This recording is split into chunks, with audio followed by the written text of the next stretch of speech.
Senate President Escudero, yung mga nagmamadali, pro-impeachment yan. Yung mga hindi nagmamadali, ibig sabihin yan, mga pro-Duterte or kumakampi sa Senado na tama yung kanilang desisyon. Pero para sa akin, ang pinaka-ano na talaga dyan, once the Supreme Court will be able to give its decision and it becomes final, doon na tayo maniniwala because ang desisyon ng Supreme Court has the effect of a law. Masasabi mo sa pag-transmit ng impeachment complaint laban kay VP Sara Duterte sa Senado? Partly nasagot mo na, but if you want to add something, you can. Na-transmit na sa Senado. Pero ang latest, after so na pama-action nun eh. Ang bola nasa Senado. At you know, Sir Alvin, ang impeachment kasi political process. Oh, yes. Parang with respect to other senators, sa mga senador at mga congressmen, political process, pag inanalyze mo, parang formality na lang yung procedures eh. Ang dulo niyan, butuhan eh. Madami ang kakampi mo, swerte mo. Kakaunti ang kakampi mo, mamalas. Ganun lang kasimple. Yes. Numbers, dalawa siguro. Sang-ayon ka ba na kailangang humarap ni dating Pangulong Rodrigo Duterte sa International Criminal Court kaugnay sa tokhang? No, Sir Alvin. Why? Pag ako, hingi ako ng konting extension. Ang sabi ng Pangulo, pag lumaban, patayin. Tama naman. Now, inutos ba ng Pangulo na kahit hindi lumaban, patayin? Bigyan po kayo ng simple example. Kian de los Santos sa Caloocan. Buhay, pinatay, ang pulis, kinasuhan, na-dismiss, nakulong. Si President Duterte, hindi nakailam. Jimboy, ang nabutas, pinatay ng mga pulis, kinasuhan, na-dismiss, nakulong ang mga pulis. Ibig sabihin, ako bilang pulis, katulad ng nabanggit ko po, hindi ako malapit sa Duterte, walang ganung utos. So, anong dapat? Hindi dapat natin i-invite ang ICC. Kumbaga, yung problema natin, kaya pa eh. Dapat, panagutin ang pulis kung nagkasala sila. I think Yes.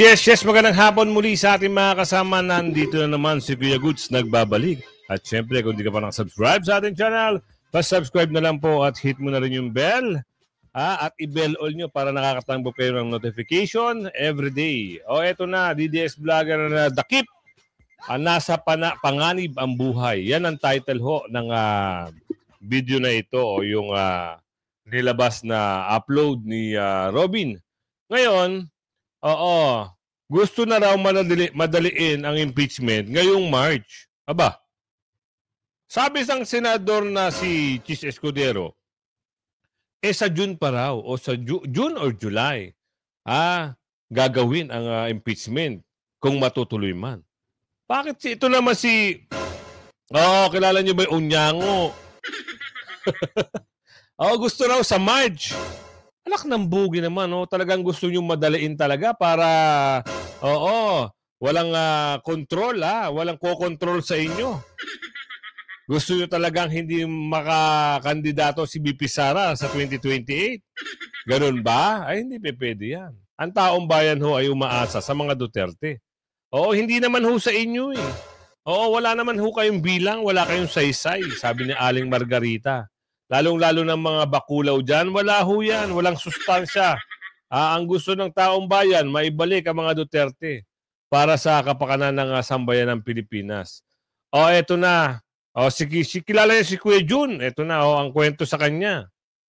Ano bang, alam nyo, ganito lang yan. Si Kuya Jun kasi, siya yung nagkakaroon ng boses dyan sa Cebu. At ngayon ho, ngayong araw din gagawin yung malawakang peaceful rally. Ngayon, siguro, para hindi siya makapagsalita o mapatahimik daw di umano, ito ho, nagkaroon ho ng pagdakip. Alamin natin kung ano istorya. Bakit dadakipin? Ano meron? Wala pa hong kaso. Si Kuya Jun. Dapat inihain nyo yung kaso. Ang alam natin, sila yung mga, sila yung mga vlogger na pinatawag. Pero ewan ko kung totoo yung kaso ni yung hire, yun ata ang nagkaso. Pero dapat doon, hindi ganun. So pena pa lang, dapat so pena. Bakit may warrant? Anak ng bugi. Yan ang hindi natin alam. Tingnan natin sa kwento dito. Ipasok natin. Pero bago natin simulan yan, isang like, isang share, samahan mo ng subscribe at i-bell all nyo para everyday kayo nakakatanggap ng notification once na meron tayong bagong upload. Ito na, pasok na natin. Nadakip at sinilbihan ng warrant of arrest ang DDS vlogger na si Junabines. Warrant of arrest. Dahil daw sa pagpapakalat ng fake news patungkol kay General Torre Diwata. Ang post nga ni Junabines ay patungkol dito. Isinugod daw sa ospital si General Nicolas Torre. Patanong ito mga kasweet, ano kaya ang sakit niya? Mukhang malala. Padalhan kaya siya ng bulaklak ng Malacanang o baka Kingdom of Jesus Christ pa muna ang magpa-pray para sa kanya at magpadala ng bulaklak. Ang buhay ay parang gulong. Minsan nasa itaas tayo, minsan nasa ibaba. Kaya mas okay magpakumbaba at rumespeto sa kapwa. Hindi ba General Nicolas Torre? Fake news daw ito, ang sabi ni Torre. Wala naman fake news dito dahil unang-una, hindi naman nag-state ng fact si Junabines, kundi mapapansin ninyo. Ang kanyang post ay mayroong daw na kung saan ay hindi sigurado at ang kanyang sentence ay nagtatapos sa question mark. Meaning, patanong. Hindi nag-state ng fact dito si Junabines, kundi ito ay isang patanong lamang. E di kung hindi ito totoo, e di sana'y sinagot na lamang ni General Diwata ang katanungan na ito. Hindi ba't ganoon lamang kasimple yon, General Diwata? My phone and PC was seized by PNP at midnight. CIDG Chief Torre filed a cyber libel case against me and was able to secure a search warrant to get my cell phone and PC. They did not allow me to close my bank accounts, GCash, and personal accounts. Nako, eto na matindi. Bakit kailangan pampakialaman ang cellphone at ang personal computer? Oo, kasi siguro, tignan natin ha, ano yung mga bagay-bagay na pwedeng hindi magandang mangyari, lalong-lalo na itong sa personal computer at cellphone. Sa cellphone kasi, kung halimbawa nandyan yung mobile banking mo, siyempre, andyan din yung mga tinatago mong enek-anek. At sa personal computer mo naman, siyempre, andyan yung mga bagay-bagay na ginagamit mo sa pagbablog mo. Meron kang mga account na tinatago rin dyan. Bakit may ganun? Pati ba yan papakailaman o pinakailaman? Kung arrest warrant lang naman, dapat yung tao, wala nang problema. Sasama naman ata na maayos si Kuya Jun. Yun lang ang comment natin ha. At reaction dito. Tuloy natin. Dear friends, when PNP, CIDG, invaded my home and confiscated my cell phone, they tried to download and prove my cell phone for 3 hours on site. I believe what they did was illegal for tampering on my cell phone, which is an evidence that's supposed to be preserved. I advise all friends to delete me from all group chats to protect our personal conversation from prying eyes with malicious motives. I have nothing to hide from the law, but assume CIDG and PNP is spying on this account. I advise personal message and jokes should not be sent to me because Diwata is not making PNP his personal army to oppress Filipino. Naku naman, General Torre. Ayon pa sa mga netizens, ay tila nawawala na sila ng tiwala sa inyong mga kapulisan. Ang tanong ng mga netizens, abay, martial law na ba? At ang freedom of speech ay kinokontrol na nila. Parang mga DDS political commentators lang yata. Maghahanap ka rin ba ng heartbeat sa loob ng cellphone at PC ni Junabines? Samantala nagbigay naman ng komento at reaksyon si Madarahog sa walang katapusang impeachment case ni Vice President Sara na ang iba pa nga ay manipulative na dahil alam nilang hindi na talaga uusad ang impeachment case ni Vice President Sara. Narito ang full video, panoorin natin. Sa maraming opinion tungkol sa impeachment ni Vice President, yung iba manipulative na yung iba mind conditioning na di ba? Sari-saring opinion. Para sa akin, hintayin na lang natin ang magiging desisyon ng Korte Suprema. Kasi andun naman na yung mga petition for certiorari. At dadalawa lang naman ang importante doon. Ano yung interpretasyon ng forthwith at ano ang interpretasyon ng immediately. Diba?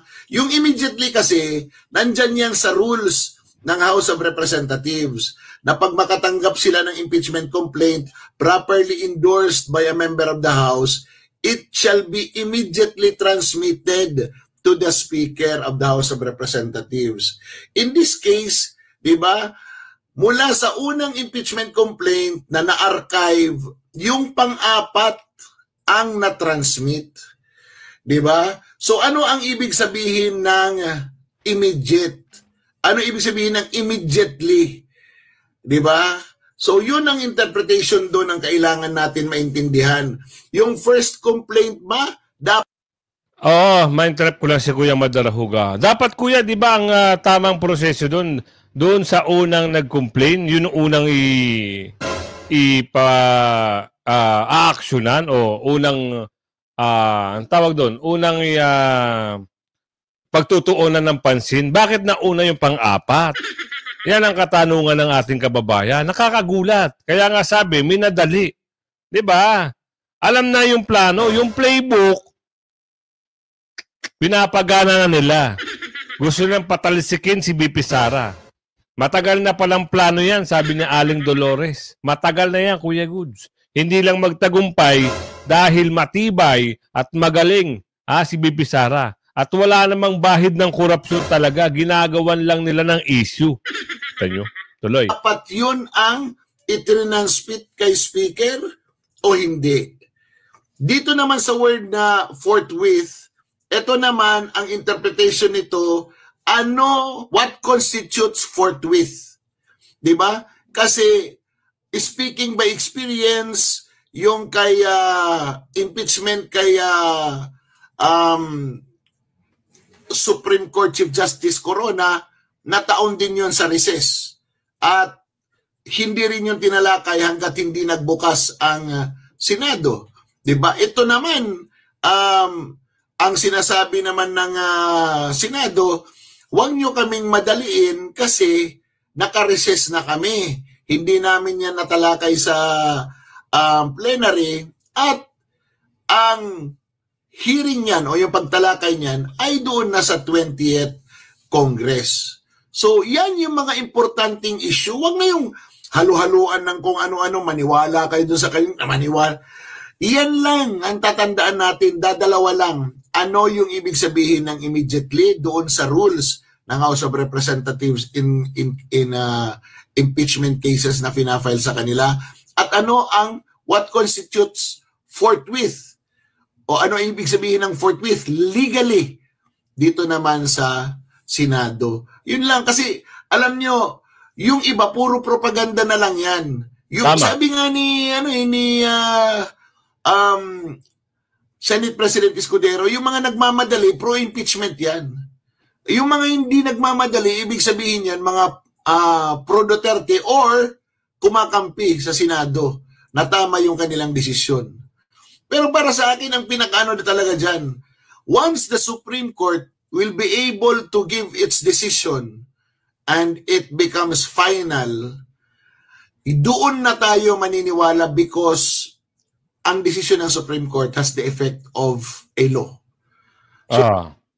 Kaya dapat, yung mga nagmamadali, bakit ba kasi kayo nagmamadali? Magkano ba kasi talaga? Kasi wala na kayong pwesto na pwedeng salpakan. Hindi naman kayo pwedeng tumakbong Vice President. Hindi kayo mananalo. Sino ba ito? Ngayon, nag-downgrade ang lolo mo, ang mama. Kilala nyo ba ito? Maghihintay lang yan ng 2028. Tatakbo uli ang mama. Pero, markado ka na, kuya. Hindi ka na mananalo, sabi ni Aling Loretta. Bakit? Aling Loretta? Akalain mo ba naman namangka sa dalawang ilog. Nung mabango ang mga Duterte, andun siya. Ngayong binabati ko sa mga Duterte, nagpakilala ang mama. Unyango pala. Eto, ipasok natin yan kung sino yan. Bakit nagmamadali ka na gawing sa March ang impeachment? Sinabi nga ni Escudero, sa June na tatalakayin yan. Bakit ganun? Ano meron? Ito, alamin natin dito para mas maliwanag at mas maganda O sila yung magbalita rito. Para malinaw ha, hindi tayo nagkakalituhan tuloy. Senate Minority Leader Coco Pimentel wants the impeachment trial of Vice President Sara Duterte to begin by March. Meanwhile, some House prosecutors see her Supreme Court petition as a delaying tactic. Here's the report. Senate Minority Leader Coco Pimentel is calling for a caucus of all senators to discuss the impeachment trial of Vice President Sara Duterte. He urges colleagues to prioritize the impeachment trial over campaign activities, emphasizing that it is part of their duty. Isang tabi ang kampanya. Priority ang impeachment. That's part of the job description. Kung talagang priority nila, aminin namin sa taong bayan na ayaw nila. Siguro kasi. Because if this is really a political question, then therefore it is a legitimate political issue, di ba? For the people. Pimentel argued that waiting until July or after the State of the Nation address would take too long and suggested starting the trial by March. Sana March. March na. Kasi medyo prepared naman si SP na. Pinareview na niya rules. So madali naman yung March na raw, sabi ng mama. Mag-oath kami. We approve we reaffirm the existing rules para lang wala ng issue na kung valid siya o hindi. Kung may proposed amendments, kilusan na namin. And then padala na ng i-authorize na namin ng Senate President to send summons to the impeached official para umandan na yung 10 days. Senate President Cheese Escudero previously stated that the Senate would not rush or bow to pressure regarding the impeachment proceedings. However, Pimentel believes Escudero is being overly cautious, pointing out that the Senate doesn't need to be in session as a legislative body to start the trial. That's too cautious an approach. Pero sabihin ko lang sa inyo mga kasama, kahit sinabi ni Kuya Escudero, Cheese ha, keso, nasa June, wag pa rin ho tayo maniniwala kasi pwedeng mangyari, baka nga madaliin. Alam niyo naman itong mama na ito, nagpanggap din ito. Akala natin tunay sa tunay, yung pala, pilak. Pilak ang mama. Di ba? Akala natin, nauuto tayo. Akala natin, maka Duterte. Hindi pala nagpakitang anyo. Di ba? Kaya wag ho kayo muna magtitiwala hanggat hindi pa natin nakikita ang katotohanan. Ang gusto natin makita rito, makaupo si VP Sara as a President of the Philippines at manalo yung PDP line. Wag ho kayong magbabawas dito sa Team Suka. At wag kayong magdadagdag ng Team Sinusuka ha. Bawal na bawal ho yan. Wag na, kung siyam lang ang in-endorse ni Tatay Digong, siyam lang ang ilista nyo. Kaso may problema kailangan kumpleto talaga na 12 kasi alam natin may invalid ata yung boto. Parang mawawalang saysay. Hay nako, ang hirap nito. Baka pwede rin mangyari pag hindi nyo na-shade yung tatlo, gawa ng paraan ng matik-matik na yan. Problema rin. 'Di ba? Pero lahat ng ito, ang usapin dito, hindi naman usapin ng impeachment yan lang ang pantapat nila. Ang number 1 yan, ang usapin dyan, usapin ng BICAM. Tinatawag nilang BISCAM. Bakit? Ano nangyari? Binuburuin mo BICAM report. Pinirmahan, blanco. Tapos, pagdating doon sa wala ng blanco, ano ba yun? Ngayon, hinahanapan na kayo ng Korte Suprema ng kopya. Ilabas nyo ang kopya. Sana makita rin ng taong bayan, ipakita rin at ibalita rin yung kopya. Ngayon, pag nalabas yung kopya, binibigyan sila hanggang February 24 So, 2 araw pa. Kailangan makita natin at masilayan natin yung kopya na kung totoo ba na may insertion na nangyari. Pag yan ay nagkaroon ng insertion, naku po, malaking pagkakamali nyo yan. Damay-damay na kayo dyan, sabi ni Aling Margarita. Ilan kayo nagsipirma? Yun ang number 1 issue. Etong ginawa nila kay BP Sara, talagang nasa playbook na ho yan. Nabuko sila, ngayon, ididiretso ang impeachment. Pantapal daw, di umano. Alamin natin. May blanco ba? Meron hong nagkiklaim na walang blanco ang enroll bill. Hindi ho enroll bill ang usapin dito. Pinapalabas nga sa inyo yung enroll bill para ipagkumpira yung BICAM report at enroll bill. Ginigiit nila ang enroll bill, walang blanco. Natural, walang blanco yan. Bakit ang BICAM report may blanco? Yan, Alamin natin yan para hindi tayo nabobogus. Eto, panoorin natin to. Ang dalawang mama ay nagpa-interview. Ano yung kanilang ginigiit? Alamin natin ha kung ano. Tuloy natin to. Kumpiyansa ang mga leader sa House of Representatives na pagtitibayin ng Korte Suprema ang pagiging sang-ayon sa saligang batas ng 2025 National Budget. Ito ay matapos atasan ng Korte Suprema ang Kamara, Senado at Malacanang na isumite ang orihinal na kopya ng 2025 General Appropriations Bill o GAB, gayon din ng 2025 General Appropriations Enrolled Bill. Nagugat ito sa petisyong inihain ni dating Executive Secretary Vic Rodriguez at Davao City 3rd District Representative Isidro Ungab na kumukwestiyon sa constitutionality ng 2025 General Appropriations Act o GAA. Ayon kina House Assistant Majority Leaders, ako Bicol Party List Representative Jill Bongalon at Tingog Party List Representative Jude Asidre, walang irregularidad sa 2025 GAA at walang blanco sa 2025 General Appropriations Enrolled Bill. Dagdag ng mga ito, susundin ng House of Representatives ang direktiba ng Korte Suprema. We are confident that even if we submit or send it to the original copies of the General Appropriations Act of 2025, including the enrolled bill to the Supreme Court, nothing in those documents we can see any blank items, especially the amounts that they are being questioned. Mas maganda rin talagang para makilala po ng ating mga justices ng Korte Suprema, sila mismo makakapagsabi na wala akong blanco dyan as being alleged by the petitioners. Samantala, ayon naman kay Attorney Rodriguez, isa sa Pakinggan nyo ha, pakinggan nyo. Mga petitioner, nalaman nilang wala umanong pirma ang enrolled bill ng 2025 national budget. Ayaw rin umanong magbigay ng kopya ng House of Representatives sa gitna ng mga request. Sa ating pong pagsasaliksik, meron tayong nakita dyan sa archive section ng House of Representatives, na yun nga po ay blanco po yung pirma ng Speaker of the House. Blanco po yung pirma ng Senate President. Blanco po yung pirma ng Senate Secretary. At blanco po yung pirma ng Secretary General ng House of Representatives. Yan po yung nakita natin sa archive section. It's not just the House Speaker and the Senate or the Secretary General, but also the Senate President and the Senate Secretary are the signatories in the enrolled bill. Accessibility po ng enrolled bill, pwede po ba yung ilabas sa archive o kailangan mag-request? They have to make it official if someone would request for it.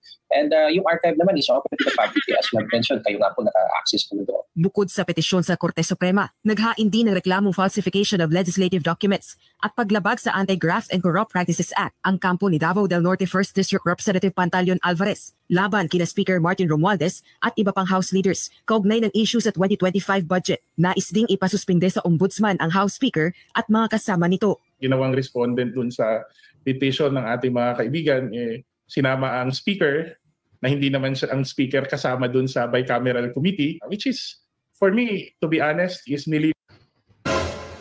Anak ng tipaklong. Hindi pala kasama. Oo, hindi raw kasama. Ayan ang sabi niya ha. Ano ba talaga totoo, kuya? Bakit nakita natin sama-sama sila doon? Nagpa-picture pa nga sila eh. Ang dami nila doon. May mga senador, may mga... Hindi raw kasama. Magaling din si kuya talaga. Ibang klase rin ng tabas ng dila. Sabagay, maganda ito. Ano ba to? Laglaga na? Ito, usapin dito. Gusto kong mapakita sa inyo. Laglaga na ba ito? May tanong dito si Miss Karen ba yung nag-interview dito? Alamin natin baka hindi si Miss Karen eh. Alamin natin. Interview ni ni Bosita ha. Bosita on not signing impeachment complaint, hindi makikinabang ang taong bayan. Yan ang kanyang mensahe. Alamin natin kung ano talaga ang stand ni Mr. Bosita rito ha. Totoo na kaya ito? Tuloy. Pero speaking of your party list, yung kasama mo si Congressman Rod. Si Alvin pala. For the impeachment of the Vice President. Ikaw naman did not sign the impeachment complaint. Paliwanag mo nga bakit? Una, kami sir ni Congress Gutierrez, magkaibigan, magkasama. Walang sama ng loob sa ginawa ninyo? Nire-respeto namin ang isa't isa. Kung anong opinion niya, position niya. Wala kaming pakialaman. Pareha kaming may talento, may kakayan, may position, may paninindigan. Bakit si Colonel Bosita hindi pumirma sa impeachment ni VP Sara? Objective.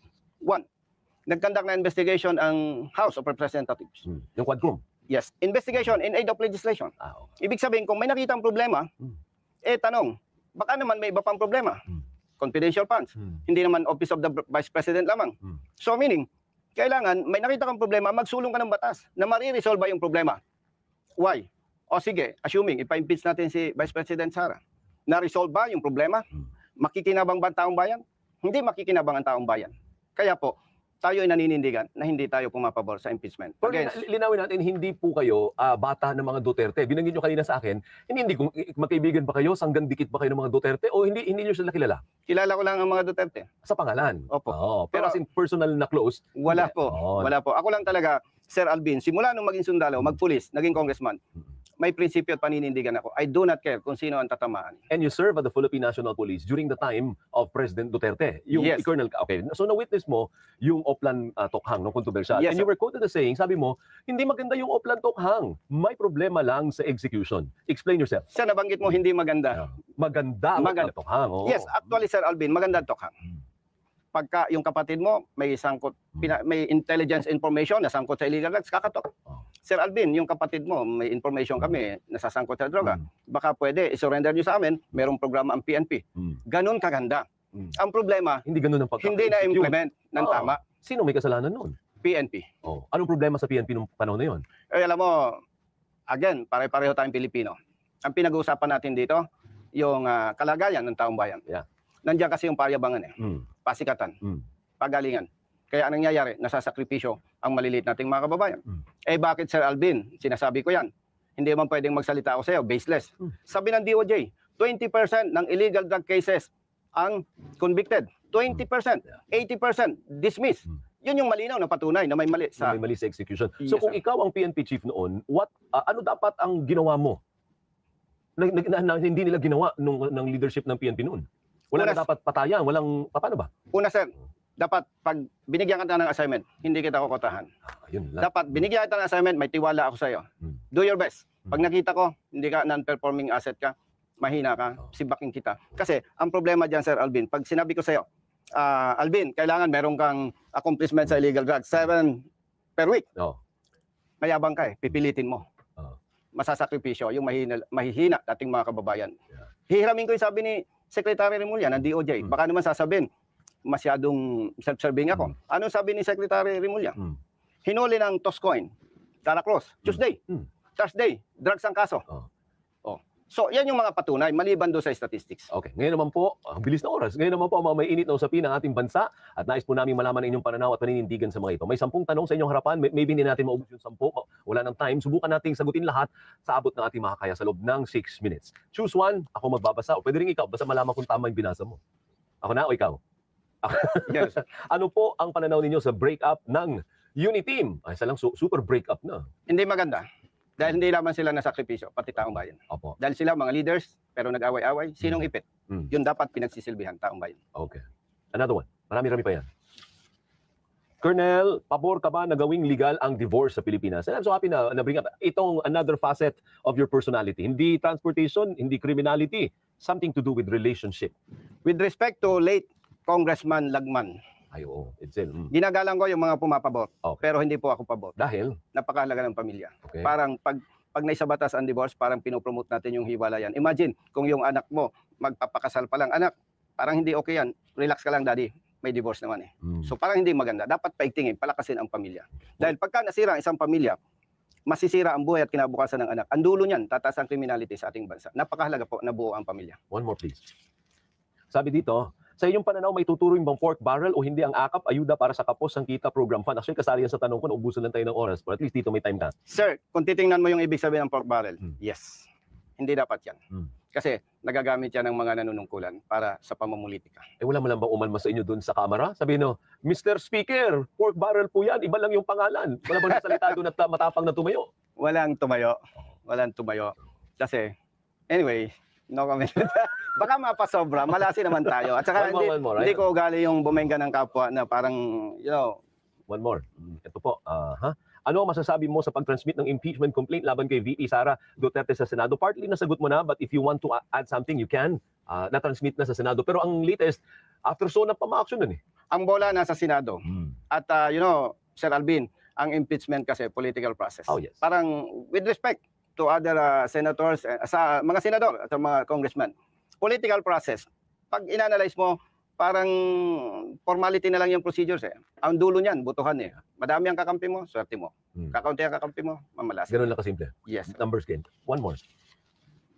Ang tanong ay sa issue ng West Philippine Sea. Tama-tama, PNP kagaling. Tama ba ang ginawang pivot ng administrasyon sa US mula sa China? Kasi ang turing sa atin ng impression ng Duterte, pro-China tayo. Nung pumasok si Pangulo Marcos, pro-US naman tayo. Tama ba yun? Actually, yung nirerespeto ko naman yung mga nasa posisyon para proteksyonan yung ating soberenya sa West Philippine Sea. Po. But for me, wala pa rin gagaling doon sa diplomatic approach. Parang away magkapit-bahay yan eh. Kung ano yung sinasabing sa iyo, proteksyonan mo lamang. Pero huwag kang magpakita ng para bang tataas ang tension. At huwag nating payagan na may nakikialam. Kumbaga, mag-away tayo, magkapit-bahay tayo. Huwag nating hayaang may nakikialam. So, ibig mali yung pag-pivot natin sa US, hindi natin kapit-bahay yung US, layo niyan sa atin. Dapat po talaga, huwag nating iasa sa iba ang ating problema. Okay. Another one, please. Kaya pa dalawa siguro. Sang-ayon ka ba na kailangang humarap ni dating Pangulong Rodrigo Duterte sa International Criminal Court kaugnay sa Tokhang? No, sir, Alvin. Why? Pag ako, hingi ako ng konting extension. Ang sabi ng Pangulo, pag lumaban, patayin. Tama naman. Now, inutos ba ng Pangulo na kahit hindi lumaban, patayin? Bigyan po kayo ng simple example. Kian de los Santos sa Caloocan. Buhay, pinatay, ang pulis, kinasuhan, na-dismiss, nakulong. Si President Duterte hindi nakaalam. Jimboy nang nabutas, pinatay ng mga pulis, kinasuhan, na-dismiss, nakulong ang mga pulis. Ibig sabihin, ako bilang pulis, katulad ng nabanggit ko po, hindi ako malapit sa Duterte. Walang ganung utos. So, anong dapat? Hindi dapat natin i-invite ang ICC. Kumbaga, yung problema natin, kaya pa eh. Dapat, panagutin ang pulis kung nagkasala sila. I think one more. Huwag tayong umasa sa iba. Okay. Insulto kasi sa atin kung tayo ay tatawag pa ng iba. Paano mapahusay ang kalidad ng edukasyon sa Pilipinas? Another facet of your personality na kailangan malaman ng tao, education. Sir, number one problema, kulang sa buildings, sa eskwelahan. Paano? Yung aking pamangkin nga, bata pa lang, alas 4 ng madaling araw gumigising, alas 5 alis na ng bahay para pumasok sa eskwela. Kasi nagsishare ng room. Yes. So nasasakripisyo yung mga bata. At saka kalidad. Yes, yung kalidad ng edukasyon. Paano ka, Sir Alvin? Kung bata ka, puyat ka, nag-aral ka, gigising ka ng maaga na dapat sana tulog ka pa. Nasasacrifice ang education. And aside from that, mapera tayo. Lumolobo ang ating pera. Pero hindi nagagamit sa tamang pamamaraan. That is corruption. Yan, kita nyo na. Ito natin napapatunayan. Sana lang, dati pa nagawa ni Congressman Busita. Pero, hindi naman masamang tinapay si Congressman Busita dahil nadamay lang ito eh. Pero nasa inyo pa rin ng boto sa inyong mga kasama. Kung kayo ang tatanungin, kayo ang umusga. Pero ang alam natin, Mayo, sa Mayo, wag nating pababayaan ang PDP line. Yan ang suporta natin para sa pagbabago. Hanggang sa muli, bye-bye!